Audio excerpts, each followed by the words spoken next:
And Elaine Capon is the president of Coastal Hospice, and she joins us this afternoon to tell us more. It actually takes place on Sunday. It does. We are very excited to be having this event as a real-life event instead of a virtual event.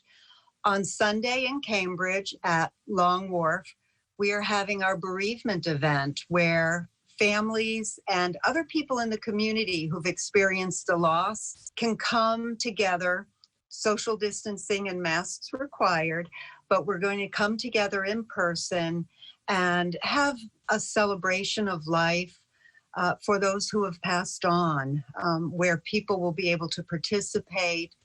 We're going to have some readings, we're going to have some inspirational music, and try to make it a time of remembrance and meaning for people who are grieving. Sure.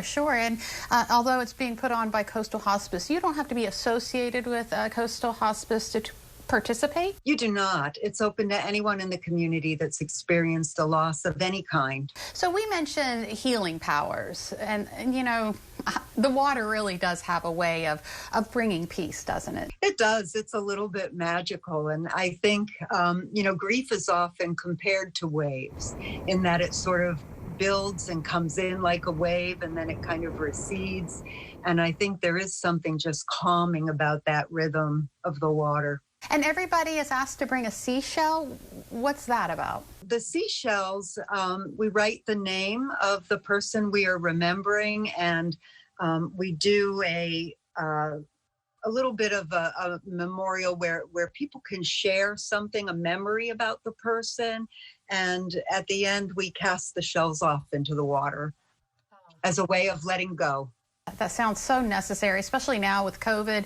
And I know a lot of people haven't been able to attend funerals and really get that closure. Is that one of the reasons you're doing this? That's right. A lot of people haven't been able to. And, it's been a very difficult time for people. Many have not been able to visit their loved one. If their loved one was in a nursing home, visitor restrictions were in place in the hospitals as well.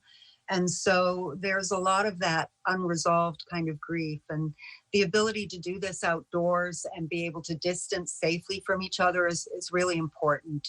And now that Maryland's positivity rate is so low, we felt an outdoor activity. It was time to be able to do that. Sure. And you're also offering grief support. We do all the time. So we do have our bereavement counselors who routinely offer grief support to our patients' families and to the community where it's needed. And certainly those grief counselors will be there and present during this ceremony. And if someone wants to take a private moment to have a discussion, they're available for that. That's wonderful.